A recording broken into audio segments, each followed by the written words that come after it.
What happens when a man who has everything is about to lose the one thing he can't buy? Julian Vance, a titan of industry, forged in steel and audacity, believed his pregnant wife was just another beautiful asset in his gilded cage. When she finally found the courage to leave, he laughed. He saw her tears as a temporary storm, a hormonal tantrum he could weather with a checkbook and a dismissive smile. He watched from his penthouse window as she walked out of his life, a lonely figure on the rain-slicked pavement. But his laughter caught in his throat, turning to ice in his veins when a car pulled up to the curb. It wasn't a taxi. It wasn't a friend. The door opened, and the person who stepped out to greet her was the one ghost from his past Julian prayed he would never see again. The laughter echoed off the floor-to-ceiling windows of the penthouse, a sound as sharp and cold as the city skyline it surveyed. Julian Vance, a man whose net worth was discussed in financial journals with a mixture of awe and terror, threw his head back and laughed again. The sound was without humor, a percussive assertion of power. Across the vast, minimalist living room, Isabella stood, with a small, hastily packed leather duffel bag at her feet. Her hand rested protectively on the gentle swell of her stomach, a 6-month testament to a love that had long since curdled into an obligation. Tears streamed down her face, silent and hot, each one a tiny rebellion against the man she had once adored. "You're leaving me," Julian finally managed, wiping a tear of mirth from the corner of his eye. He gestured around the room, a sweeping motion that encompassed the original Rothko on the wall, the custom Fazioli grand piano in the corner, and the breathtaking view of Central Park below. "You're leaving this for what?" A sudden fit of feminine hysteria, Isabella flinched, but her voice, when it came, was steadier than she felt. "I'm leaving you, Julian. I'm leaving this mausoleum. I can't bring a child into this world. Not this one." "This world," he scoffed, striding towards her. He was a tall man, impeccably dressed in a Tom Ford suit that probably cost more than the car her father drove. He stopped just short of her, close enough that she could smell the expensive peaty aroma of his scotch. "I've given you the world, Isabella. Don't be foolish. You're pregnant. Your hormones are making you irrational." He reached out to touch her belly, a proprietary gesture she had come to despise. He didn't see a baby, a life they had created. He saw an heir, a continuation of the Vance dynasty, another asset. She slapped his hand away. The sound was shockingly loud in the cavernous room.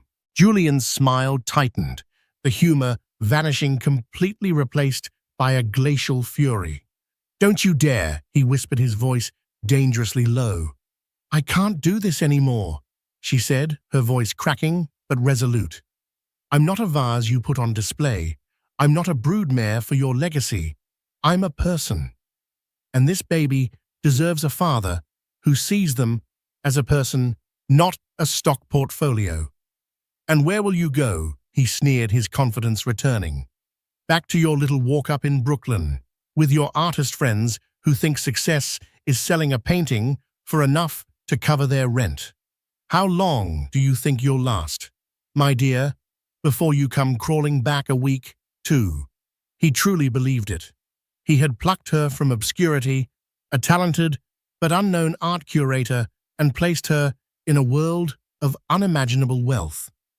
He had paid off her family's mortgage, funded her brother's education, and draped her in diamonds. In his mind, he hadn't just married her, he had acquired her. Gratitude, he believed, should be her only language. "That's the difference between you and me, Julian," she said, picking up her bag. "You think everything has a price. You think my dignity, my happiness, my child's future, it's all for sale. But it's not." She walked towards the private elevator that opened directly into their apartment. Her steps were heavy, each one a final painful severance. Julian didn't move. He simply watched her, a smug, unbothered expression on his face. He'd play this game. Let her have her little drama. She'd be back by the weekend, apologetic, and ready to be the docile, beautiful wife he required. He poured himself another scotch, swirling the amber liquid in his crystal glass. This was just a minor inconvenience, a brief theatrical intermission in the grand play of his life. He raised his glass in a mock toast as the polished steel doors of the elevator slid shut, sealing her out. "Goodbye, my little bird," he murmured to the empty room. "Enjoy your brief flight." He chuckled to himself, took a long sip of his drink, and walked over to the window, intrigued to see the pathetic next chapter of her little rebellion unfold. He expected to see her fumbling for a taxi on the street below, a sad, defeated figure, swallowed by the immensity of the city she was so ill-equipped to handle on her own. The show, he thought, was about to get truly pathetic, and he had a front-row seat. Julian stood by the window, a king surveying his kingdom from on high. The height usually gave him a sense of omnipotence, but tonight it was merely a vantage point for a private, cruel comedy. He watched the main entrance of the building, a grand portico of marble and brass, waiting for Isabella to emerge. The rain had started to fall harder, slicking the asphalt of Fifth Avenue until it gleamed like black obsidian under the streetlights. A perfect setting, he thought, with a smirk. The pathetic fallacy in action, a weeping sky for his weeping, foolish wife. Finally, the doorman, in his crisp, military-style uniform, pushed open the heavy glass door. Isabella stepped out, clutching her thin coat around herself. She looked small and vulnerable, from this distance, just as he'd imagined. She hesitated on the top step, looking left and right, the duffel bag seeming to weigh her down. Julian swirled his scotch, the ice clinking softly. Here it comes, he thought. The fumbling for her phone, the desperate search for a taxi in the downpour, the slow, dawning realization of her utter aloneness. He leaned forward slightly, savoring the moment. But there was no fumbling. Isabella simply stood there waiting. And then it happened. A car turned the corner and pulled silently to a stop directly in front of the portico. Julian's eyebrows lifted. It wasn't a yellow cab. It wasn't an Uber Prius. It was a car that belonged on this street in front of this building. A deep, midnight blue vehicle, polished to a mirror shine that reflected the city lights in distorted liquid streaks. Julian squinted. Even from this height, the lines were unmistakable. The iconic grille, the commanding presence, the spirit of ecstasy ornament leading the charge. It was a Rolls-Royce. Not just any Rolls-Royce. It was a Cullinan, the brand's monument to opulent all-terrain power. An SUV that cost more than most people's houses, a fortress of wealth on wheels. A flicker of annoyance pierced Julian's amusement. Had one of her vapid socialite friends come to her rescue? Had she managed to retain some sliver of the life he'd given her? The doorman, who bowed to no one but the building's billionaire residents, rushed forward to open the rear passenger door before the driver could even step out. He held a large black umbrella aloft, shielding the emerging passenger from the rain. Julian leaned closer to the glass, his drink forgotten in his hand. Who was this? It wasn't a woman. A man stepped out of the Cullinan. He was older, perhaps, in his late 60s, with a mane of silver hair that seemed to defy the rain. He wore a beautifully tailored charcoal overcoat, and even from dozens of stories up, he moved with an aura of quiet, unshakable authority. He didn't rush. He simply turned, and extended a hand towards Isabella. Isabella, who had been standing so rigidly, seemed to melt. She took the man's hand, a genuine, radiant smile breaking through her tear-stained face, a smile Julian hadn't seen, directed at him in years. The man said something, and she nodded, her entire posture changing from one of desperate escape to one of profound relief and safety. He gently took her duffel bag with his other hand and guided her into the warm, waiting interior of the Rolls-Royce. Julian's heart began to hammer against his ribs. There was something familiar about the man's profile, the set of his shoulders. A cold, dread alien and unwelcome began to snake its way up his spine. It couldn't be. It was impossible. The man closed the door after Isabella gave a curt, dismissive nod to the doorman, and then walked around to the other side of the car. But before getting in, he stopped. He tilted his head back, his gaze sweeping upwards past the floors of granite and glass, directly towards the penthouse window. Directly towards Julian. The distance was immense. The rain was blurring the world, but there was no mistaking him. The city lights illuminated his face for a single, damning moment. The sharp jawline, now softened by age, but still resolute. The intelligent, piercing eyes that had once looked at Julian with pride and then with bitter disappointment. The laughter died in Julian Vance's throat.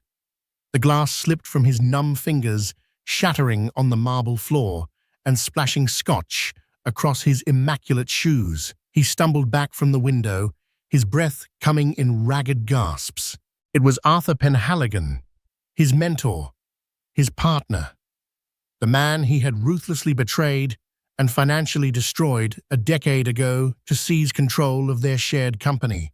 The man who had vanished, broken and humiliated, presumed to be living out his days in obscurity and poverty. Arthur Penhaligon, looking not broken, but powerful, wealthy. And he was driving away with Julian's pregnant wife.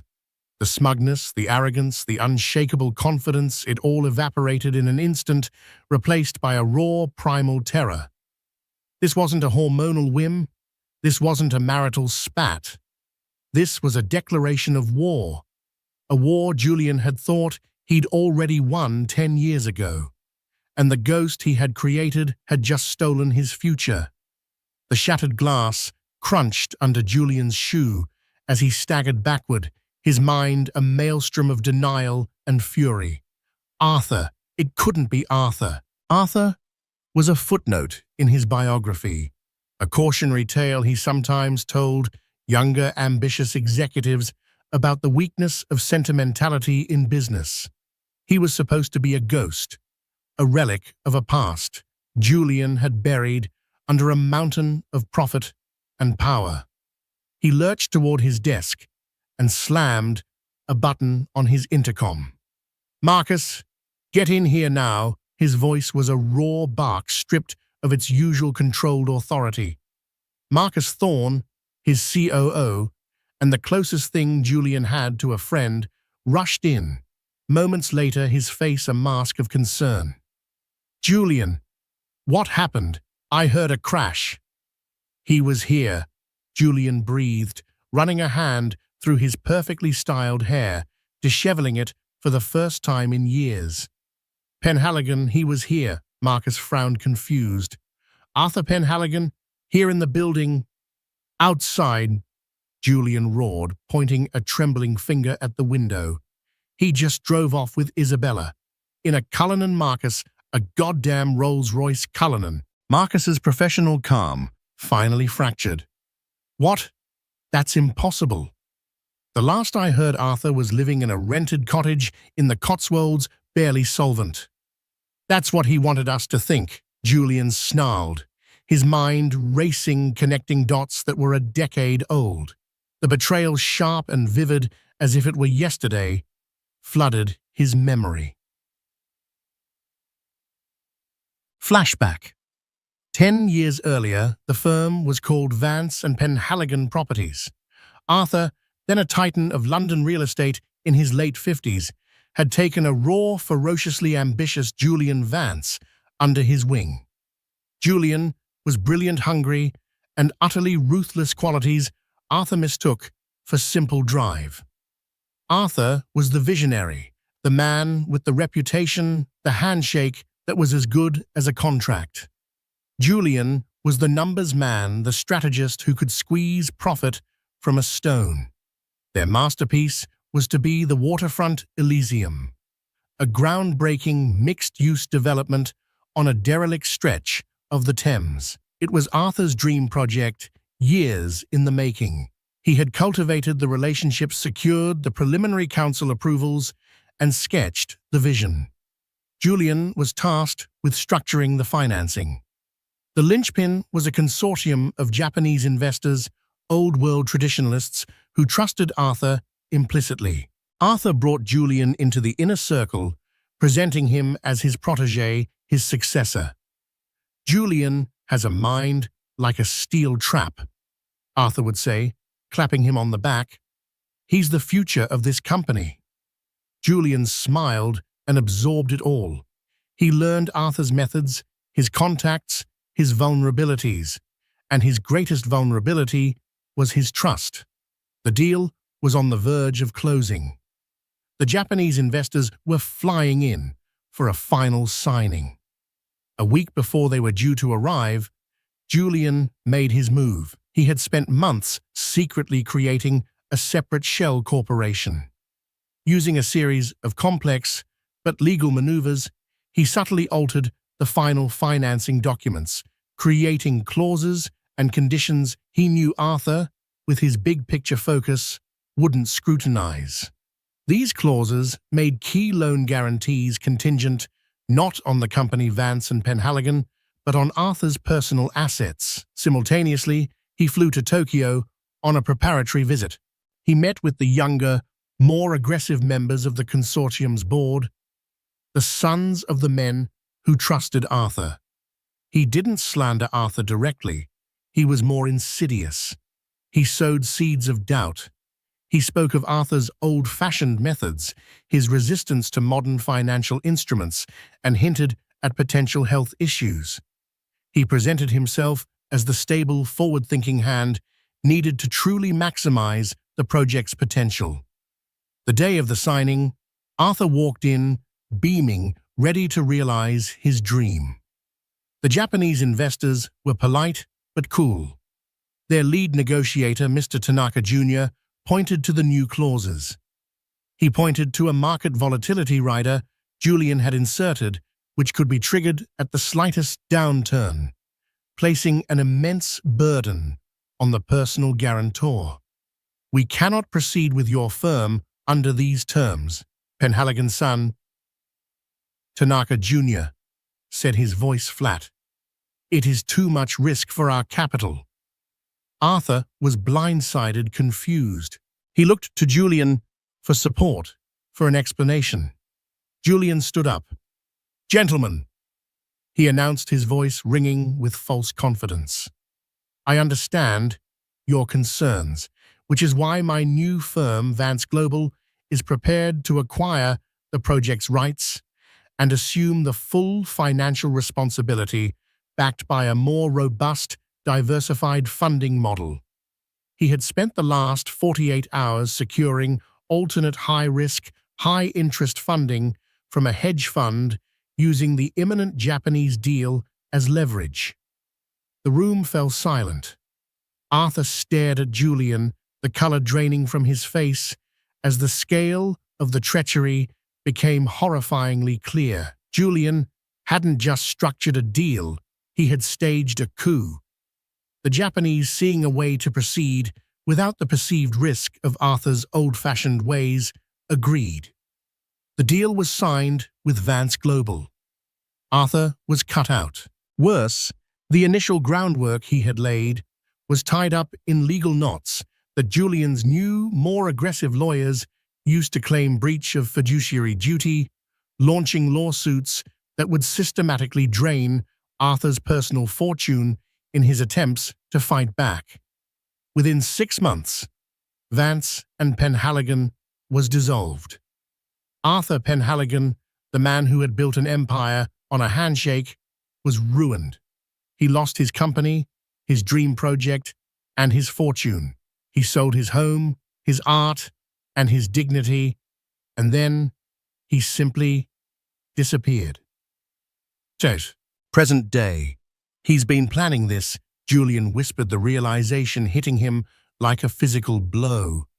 All this time, he wasn't hiding in poverty. He was regrouping, rebuilding. Marcus looked pale. And Isabella how? Julian's mind flashed to the charity galas, the art auctions. Isabella, with her genuine passion for the arts, often spoke to the older patrons, the quiet connoisseurs. Had Arthur been there hiding in plain sight? A distinguished older gentleman she had struck up a conversation with, one who listened to her, valued her opinion, treated her like a person, and not a possession. The courtship, their marriage, the pregnancy, had Arthur been a silent third party to it all, feeding her doubts, offering a sympathetic ear, slowly, patiently laying the groundwork for his ultimate revenge. The thought was nauseating. It reframed the last several years of his life, not as a triumph, but as a long, elaborate trap. "He didn't just take my wife," Julian said, his voice dropping to a low, venomous growl. He looked at Marcus, his eyes blazing with a terrifying, renewed purpose. "He's come for everything. He thinks he can dismantle my life the way I dismantled his." A cold, hard smile touched Julian's lips. The fear was already crystallizing back into arrogance, into rage. "Get our legal team on the phone, the top divorce lawyers. I want her left with nothing, not a single dollar. And get a PI. I want to know everything about Arthur Penhaligon's last 10 years. I want to know where he sleeps, what he eats, who he talks to. I buried him once." He walked back to the window, staring down at the city that was his. "I'll bury him again." But as he looked down at the rain-swept streets, for the first time in his life, Julian Vance felt the unnerving sensation of the ground shifting beneath his feet. The ghost he thought he'd slain was not only real, but it was coming for him, and it had started by stealing the one thing he was only now beginning to realize he couldn't afford to lose. The first volley in Julian's counterattack was an exercise in overwhelming force. Within 24 hours, he had unleashed the furies of his legal department. A team of sharks from the most expensive matrimonial law firm in New York was assembled with a single directive: annihilate. They filed for divorce, citing abandonment and emotional distress. They preemptively filed injunctions to freeze any assets Isabella might try to claim. They drafted discovery requests demanding every text message, email, and phone call she had made for the past 2 years. The message was clear: this would not be an amicable split. It would be a war of attrition designed to bleed her dry emotionally and financially. Simultaneously, the private investigator, a former Mossad agent named Kobe, began his deep dive into Arthur Penhaligon. Julian expected a litany of failures, failed business ventures, mounting debts, a trail of a man struggling to stay afloat. The first report that came back was unnervingly thin. "It's like he dropped off the face of the earth for 5 years." Kobe reported, his voice tinged with professional frustration. "Then he reappears about 5 years ago, but quietly. No credit, no public records to speak of. He's been living in a leased property in Greenwich, Connecticut. The lease is held by a blind trust registered in Switzerland." "A blind trust?" Julian scoffed. "That's a rich man's game. Where did he get the money?" "That's the mystery," Kobe admitted. "There's no record of any significant income. He attends a few art auctions, always paying with a cashier's check. He's a member of a private intellectual society, mostly old academics and philosophers. On paper, he's a retiree of modest if mysterious means. But a Rolls-Royce Cullinan and a Swiss trust, the paper lies. The lack of information was more infuriating than a sordid history would have been. It meant Arthur was disciplined, careful. It meant he had been preparing for this for a very long time. Then came the second volley, not from Julian, but from Arthur. And it wasn't aimed at Julian's personal life. It was aimed at the heart of his empire. It started with a single, innocuous-looking press release picked up by a niche financial blog. Penhaligon Strategic Advisors announces new urban renewal initiative. Julian read it and felt a chill. The language was Arthur's, full of vision, community, and sustainable growth. But the teeth were sharp. The firm announced it had secured a massive funding round from a consortium of patient capital investors, family offices, and ethical endowments that prioritized long-term stability over short-term profits. Their first project, the Greenwich Waterfront Revitalization. It was a direct, audacious challenge to Julian's own flagship project, the monolithic Vance Tower, a hyper-luxury skyscraper currently under construction in Stamford, just a few miles away. While Vance Tower was all brutalist glass and steel, promising exclusivity and isolation, Arthur's project promised integrated living green spaces and community hubs. It was a philosophical and commercial attack. "He's competing with me," Julian snarled at Marcus in his office. The stock ticker on his screen showed Vance Global VNC down 2 points. "He's using my own playbook against me." "It's worse than that, Julian," Marcus said, holding up a tablet.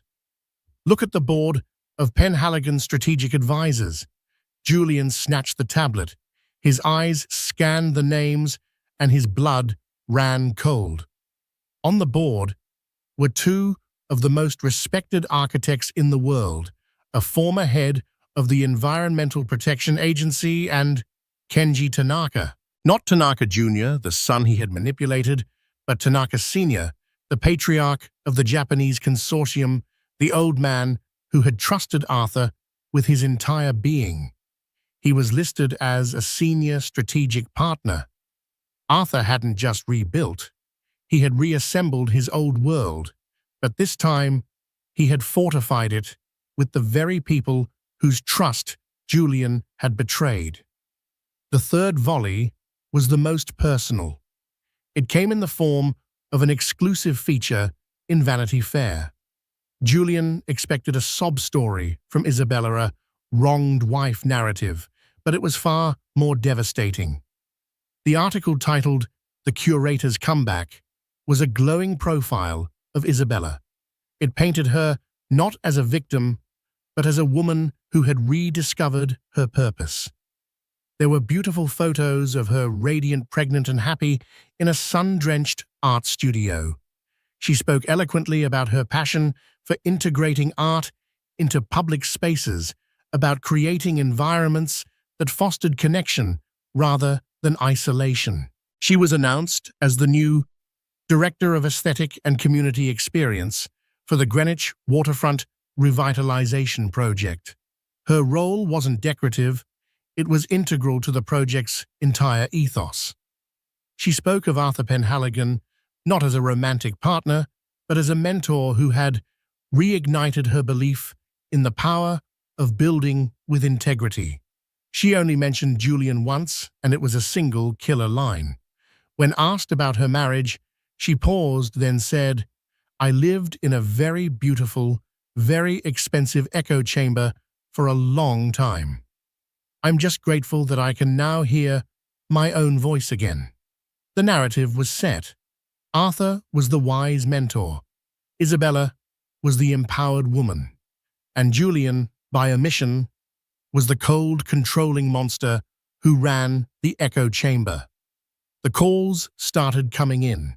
Nervous investors, board members demanding an emergency meeting. The bank underwriting the Vance Tower construction loan wanted to review the covenants in light of the new high-profile competition. The flawless, terrifying machine of Julian's life was beginning to sputter. The empire was shaking, and for the first time, Julian realized Arthur wasn't just trying to hurt him. He was trying to dismantle him, piece by piece, leaving him with nothing but the echo of his own arrogant laughter. The war shifted from a series of volleys to a grinding siege. Arthur's strategy was masterful in its cruelty. He never engaged Julian directly. There were no threatening phone calls, no angry emails. There was only a silent, relentless, and public erosion of everything Julian had built. The first to defect was Julian's head of structural engineering, a genius named Dr. Alistair Finch. Finch was a man who cared more about legacy than bonuses. Arthur didn't just offer him more money, he offered him a chance to build the innovative, environmentally sound structures he'd always dreamed of, the very ideas Julian had dismissed as unprofitable nonsense. Finch's resignation was a quiet earthquake that sent tremors through the entire company. Next went the marketing team. Arthur, with Isabella as his public face, was winning the PR war without even fighting. Their project was the talk of the architectural world, lauded for its human-centric design.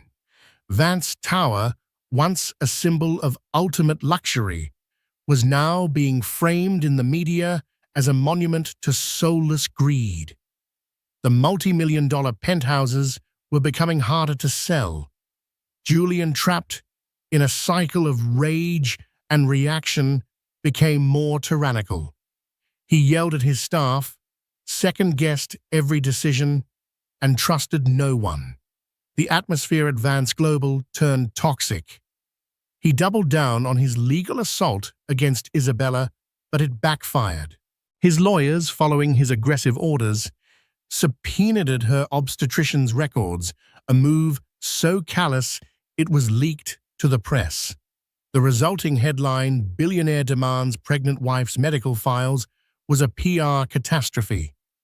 He felt like a man trying to catch smoke. He'd throw millions at a problem only for Arthur to outmaneuver him with a well-placed relationship or a perfectly timed announcement. Kobe, the investigator, was still hitting brick walls. "The money is clean, Julian," Kobe reported, sounding defeated. "After you ruined him, Arthur didn't go into business. He went into academia. He got a fellowship at Oxford. He spent 3 years studying economic theory and philosophy. He published a few papers on ethical capitalism. Obscure stuff.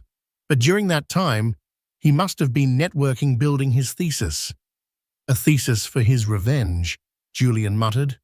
"Looks like it," Kobe agreed. "The funding for his new firm. It's not from Wall Street. It's old money. European families, Asian dynasties, people who were friends with his father, people who value long-term trust over quarterly reports. You built your empire on debt and leverage. He's built his on loyalty. Our usual tactics, they don't work on these people. You can't intimidate them." The bleeding was becoming literal. To shore up confidence in Vance Tower, Julian was forced to pour his own liquid capital into the project, buying back tranches of debt at a premium to appease the nervous banks. He had to sell a significant portion of his stock portfolio, including his cherished shares in blue-chip tech companies. He sold his private jet, justifying it as a cost-cutting measure, but everyone knew it was a sign of distress. One evening, desperate to feel some semblance of control, he drove himself out to Greenwich, Connecticut. He didn't go to the site of Arthur's project. He went to the address Kobe had given him for Arthur's residence. It was a large but understated stone house set back from the road behind a grove of old oak trees. He parked across the street, his engine off, and just watched. The lights were on, casting a warm, inviting glow. He saw shadows moving behind the windows. Then a light went on in an upstairs room, the one with a small balcony. Isabella stepped out onto the balcony. She was heavily pregnant now, her silhouette undeniable against the light. She wore a simple white shawl and was cradling a cup of what looked like tea. She wasn't crying. She wasn't wringing her hands. She was serene. She leaned against the railing, looking up at the stars. A moment later, Arthur joined her. He didn't touch her in a romantic way. Instead, he gently placed a thicker blanket over her shoulders and then pointed up at the sky, as if explaining a constellation. They stood there for a few moments in comfortable silence. It was a picture of quiet domesticity, of profound peace. A picture of everything Julian had never had and had never even known he wanted. The sight broke something in him. The rage, the fury, it was all still there, but it was now laced with a bitter, agonizing poison envy. He had stripped Arthur of his fortune, but Arthur had survived and built something new, something meaningful. In return, Arthur was stripping Julian not just of his money, but of his identity. Who was Julian Vance without the private jet, the unquestioned authority, the trophy wife? He was just a man alone in a car, watching a life he could never have. He started the car and drove away. The image of Isabella and Arthur, under the stars, burned into his mind. The bleeding wasn't just on his balance sheets anymore. It was internal. He was hemorrhaging a part of himself, and he had no idea how to stop it. The siege was working. The fortress of Julian Vance was beginning to crumble from the inside out. The descent accelerated. What began as a series of setbacks morphed into a full-blown crisis. A major construction supplier for Vance Tower, spooked by rumors of financial instability, demanded full payment up front for all future materials. The demand created a cascade of similar requests, triggering a liquidity crunch that sent shockwaves through the company. Julian was a cornered animal. The cool, calculating predator was gone, replaced by a desperate, snarling creature. He spent his days in his office, the blinds drawn, staring at financial data that painted a picture of inexorable decline. His nights were sleepless, fueled by scotch and paranoia. Marcus Thorne tried to be the voice of reason, urging a strategic retreat, perhaps a sale of the troubled Vance Tower project to cut their losses. "Sell!" Julian had roared, his face puce. "Sell my monument to some vulture capitalist? Never. This is my name on that building." "Julian, the name is becoming toxic," Marcus had argued, his loyalty finally strained to the breaking point. "We need to cauterize the wound before the infection spreads to the rest of Vance Global." The argument ended with Marcus tendering his resignation. It was the final betrayal in Julian's eyes, the last loyal soldier deserting the field. In reality, it was an act of self-preservation. Left alone, Julian's decisions became increasingly erratic. He channeled the last of his accessible funds into a reckless high-risk options trade, betting on a market fluctuation that his gut told him was coming. It was the kind of gamble a desperate man makes, and it blew up in his face. The market moved the wrong way. The loss was catastrophic, wiping out nearly a third of his remaining personal net worth in a single afternoon. He was bleeding out, and he knew it. He walked through his cavernous penthouse, a ghost in his own life. The Rothko on the wall seemed to mock him, its vibrant colors, a stark contrast to the gray despair of his reality. He remembered buying it with Isabella, who had explained its emotional depth, its layered meaning. He had only seen its escalating value. Now all he saw was an asset he had to liquidate. He called a private art dealer. The sale was discreet but humiliating. The painting he had once boasted about at dinner parties was crated up and taken away in the dead of night, sold for less than it was worth, because he needed the cash immediately. That night, hollowed out and shaking slightly, he did something he had sworn he would never do. He found Isabella's new private phone number, a feat that cost him an exorbitant sum paid to Kobe, and he called her. He didn't know what he would say. Apologize, threaten, plead. A man answered.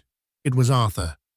She won't be speaking with you, Julian. Arthur's voice was calm, devoid of triumph. It was the voice of a man, stating a simple, unalterable fact. Let me talk to her, Julian demanded, his voice cracking. She is my wife. A piece of paper you're trying to use as a weapon. Arthur countered smoothly. She is building a life, Julian. Something you never allowed her to do. She is preparing for the arrival of her child. The last thing she needs is the stress of your chaos. My chaos. You caused this. You plotted. You schemed. You turned her against me. There was a pause on the other end of the line. When Arthur spoke again, his voice was laced with a chilling sadness. You still don't see it, do you? I didn't turn her against you. Your actions did. Your cruelty, your neglect, your towering ego.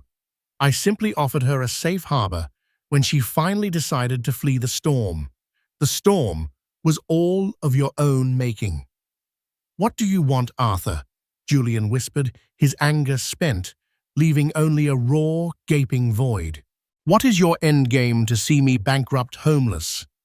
My endgame, Arthur said softly, my endgame was achieved the moment Isabella found the strength to leave you. It was about her freedom, not your failure. But you, Julian, you are so blinded by the language of war and victory that you can't comprehend an act of simple human decency. You believe I did this to you. You can't imagine someone might have done it for her. He continued, she's happy, Julian. She is at peace. And the child will be born into a world of love and integrity. That is the end game. The rest of this, your financial troubles, the collapse of your tower, that's just the consequence of a life lived without a foundation. You built your empire on sand, and now the tide has come in. Arthur hung up. Julian stood in the silent penthouse, the dial tone buzzing in his ear. On sand. The words echoed in the empty room. He looked at his reflection in the dark window. The powerful Titan was gone. In his place was a haggard, defeated man, his expensive suit hanging on him like a costume. He made one last, desperate gambit. It wasn't financial, it was personal. He would see her. He would see them both. He would force a confrontation, a final reckoning in the real world, away from the battlefields of boardrooms and courtrooms. He called Arthur's office the next morning, his voice eerily calm. I'm conceding, he lied. There are things to discuss about the divorce, the child, face to face. No lawyers, you, me, and Isabella. Name the place and time. Arthur, after a moment's hesitation, agreed. A meeting was set for 2 days later at a neutral location, a private suite in a quiet, old-world hotel. Julian hung up the phone, a strange, cold resolve settling over him. If he was going down, he would not go down quietly. He would look his destroyers in the eye and make them see the ruin they had wrought. The hotel suite was a masterpiece of luxurious neutrality. It was designed to be impressive, yet forgettable. A transient space for deals to be signed and secrets kept. The furniture was expensive but devoid of personality. The art on the walls was tasteful but unchallenging, and the thick, cream-colored carpet absorbed all sound, creating a heavy, expectant silence. For Julian, it felt less like a neutral ground and more like a softly furnished courtroom, a final, quiet chamber where his life sentence was about to be read. He arrived a full 30 minutes early, the habit of a commander, securing the battlefield.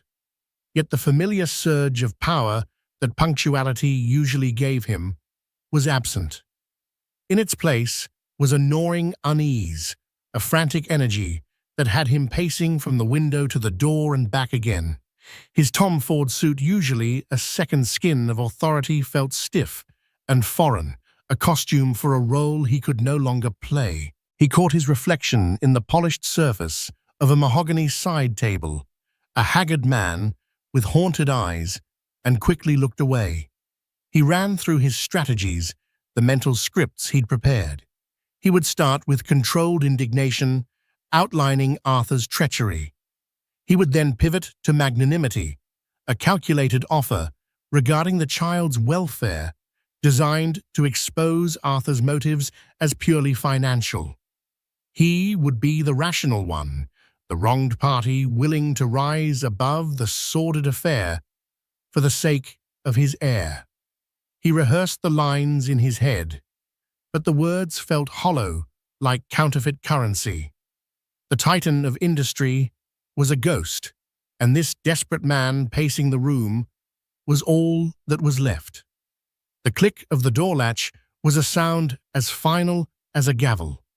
Julian froze mid-pace, turning to face the entrance, his heart hammering against his ribs. Arthur Penhaligon entered first. He moved with the unhurried grace of a man who possesses a power far deeper than wealth, the power of self-possession.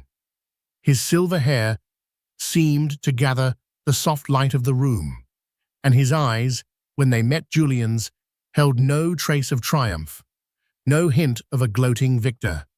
They held a calm, profound clarity, the gaze of a man who had seen the bottom and was no longer afraid of depths. Then Isabella moved past him into the room, and the air left Julian's lungs. The sight was a physical blow. It wasn't just that she was heavily pregnant, her body transformed by the new life within her. It was the absolute, unshakable serenity that radiated from her. The woman who had fled his penthouse was a study in fear and desperate courage. This woman was a portrait of peace. She wore a simple navy blue dress that did nothing to hide her form. In fact, it celebrated it. Her hand rested on the swell of her belly, not as a protective shield, but as a gesture of quiet communion, a gentle cradle. She looked at him, and her expression shattered his last vestiges of composure. He had braced himself for anger, for resentment, even for fear. He was prepared to fight those emotions. But what he saw in her eyes was a quiet, devastating pity. It was the look one gives to a man who is screaming and railing inside a soundproof room, unaware that no one can hear him. It disarmed him completely. In her gaze, he wasn't a monster or an enemy. He was simply irrelevant. Julian, Arthur said, his voice as calm and even as the surface of a deep lake. He gestured to a set of plush armchairs arranged around a low-glass table. Thank you for agreeing to meet. The practiced speeches, the calculated stratagems, they all turned to ash in Julian's mouth. All that was left was the raw, primal wound. Let's dispense with the pleasantries, Arthur. He snapped, the sound of his own voice, thin and brittle, in the silent room. You've won. You can drop the benevolent act. He swept a trembling hand towards Isabella. You've taken everything. My company is bleeding out. My reputation is destroyed. You've taken my wife, my child. His voice cracked on the last word, a humiliating fissure in his armor. Are you happy now? Is this the grand revenge you fantasized about all those years living on scraps? Isabella, who had been lowering herself carefully into one of the chairs, was the one who answered. Her voice wasn't loud, but it cut through his rage with surgical precision. This was never about revenge, Julian, she said softly. This was about rescue. Rescue. He let out a laugh, but it was a ragged, ugly sound. rescue from what, a penthouse overlooking the park, a life where you wanted for nothing. I gave you a world that queens would envy. You gave me a cage, she corrected him, her gaze unwavering. A beautiful gilded cage where the bars were made of your expectations. You didn't want a wife, you wanted a masterpiece for your collection. Do you remember when I wanted to help fund that small art therapy program for children in the Bronx? I was so passionate about it. You called it a charming but meaningless distraction and wrote a check to the Met instead, telling me to chair a gala because it had better press opportunities. You didn't just dismiss my idea, Julian. You dismissed me. He flinched, the memory a distant one for him, but clearly a cornerstone of her experience. He had no answer for it, so he did what he always did. He turned on the bigger threat. He fixed his glare on Arthur. A friend, he sneered, his voice dripping with contempt. You saw an opening and you took it. A lonely, vulnerable woman married to your greatest enemy. Don't insult my intelligence by pretending this was some noble act of charity. Arthur met his furious gaze.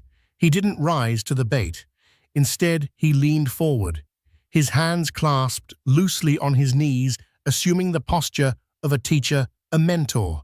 When you engineered my ruin, he began, his voice low and contemplative. I lost my fortune. I lost my standing. And for a long time, I walked through the world feeling like a ghost. I believed you had taken everything.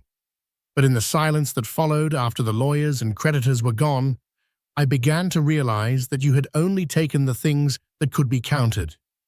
The things that truly matter: your mind, your principles, the love of your family, the respect of true friends.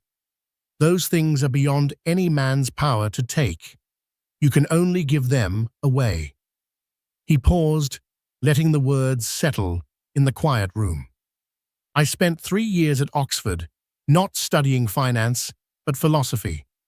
I learned about value that isn't listed on a stock exchange. I met Isabella at that fundraiser you dismissed. You were across the room, Julian, bathed in spotlights, shaking hands with a senator. You were the sun, and everyone was expected to be a planet in your orbit. I saw her standing alone in the shadows, looking at a child's messy, brilliant finger painting with more genuine awe than you ever showed for the Rothko in your living room. So I spoke to her, Arthur continued. I asked her what she saw in the painting, and she told me. She spoke of hope, of uninhibited expression, of a world not yet constrained by price tags and prestige. We talked for an hour. You never even noticed she was gone. My friendship with her began that night, and it had nothing to do with you. It had everything to do with the intelligent, passionate, wonderful woman whose light you were systematically suffocating. Julian felt a dizzying sense of vertigo, as if the floor was tilting beneath his feet. You deny that you plotted this, he whispered, clinging to his narrative of betrayal. I deny that my primary motive was your destruction. Arthur clarified, his voice sharpening with precision. My motive was the construction of something good, a business built on ethical principles, a community built on connection, a safe harbor for a woman I had come to care for as a dear friend. I wanted to build something that would last. Your self-destruction, Julian, is merely the inevitable consequence of your own character. It was always going to happen. You built your entire life, your entire empire, on a foundation of sand, of leverage, of intimidation, of fear. And now, the tide has come in. On sand. The two words detonated in the center of Julian's mind, and the entire structure of his reality collapsed. In that blinding, horrifying moment of clarity, he saw it all. He saw his betrayal of Arthur not as a masterstroke, but as the first act of a man terrified of being second best. He saw his marriage to Isabella not as a union, but as an acquisition. He saw his relentless pursuit of wealth not as ambition, but as a desperate attempt to fill a bottomless void within himself. Vance Tower, his monument, was nothing but a tombstone for his soul. He looked at Isabella, and the veil was finally irrevocably torn away. He didn't see the woman who had defied him. He saw the woman he had courted, the woman whose laughter he had loved before he decided it was an unproductive sound. He saw the mother of his child, a child who would grow up learning of integrity from Arthur Penhaligon, a child who would hear the story of Julian Vance as a cautionary tale. The scale of his loss was absolute. It wasn't the money, it wasn't the power, it was the future. It was the possibility of warmth on a cold night. It was the sound of genuine laughter in his own home. It was the chance to be a father. He had traded it all for a penthouse view of a city that now felt alien, and for the hollow echo of his own name. A single dry sob tore itself from his throat. It was not a sound of grief. It was the sound of a structure collapsing, of a man's entire worldview being ground into dust. He had no more words. The venom was gone. The anger was spent. The accusations were meaningless. There was nothing left. Without looking at either of them again, he turned. His movements were stiff, robotic. He walked toward the door, a ghost leaving his own haunting. As his hand touched the cool brass of the doorknob, he heard Arthur's voice, not directed at him, but at Isabella. It was gentle, quiet, and filled with a profound and simple care. "Are you all right?" The question wasn't for him. He no longer factored into the equation of their well-being.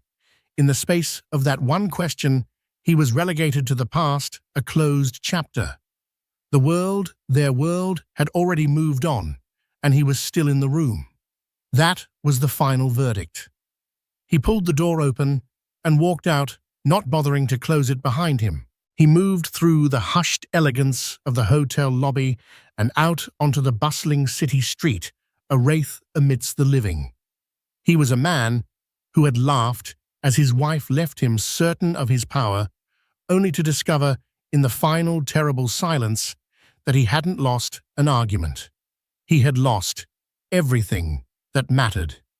And so Julian Vance was left alone in his glass tower, a king of a shrinking kingdom, haunted by the ghost of a laugh.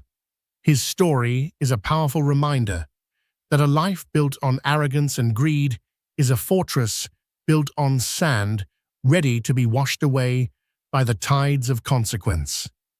He thought he was losing a wife, but he was actually losing his soul. What do you think? Was this karma? Was it a meticulously planned revenge? Or was it truly an act of rescue? Let us know your thoughts in the comments below. We read every single one. If this story of ambition, betrayal, and ultimate justice captivated you, please give this video a like and share it with someone who loves a story with a powerful twist. And for more gripping tales of drama and consequence, make sure you subscribe to our channel and hit that notification bell. You won't want to miss what we have coming next. Thank you for listening.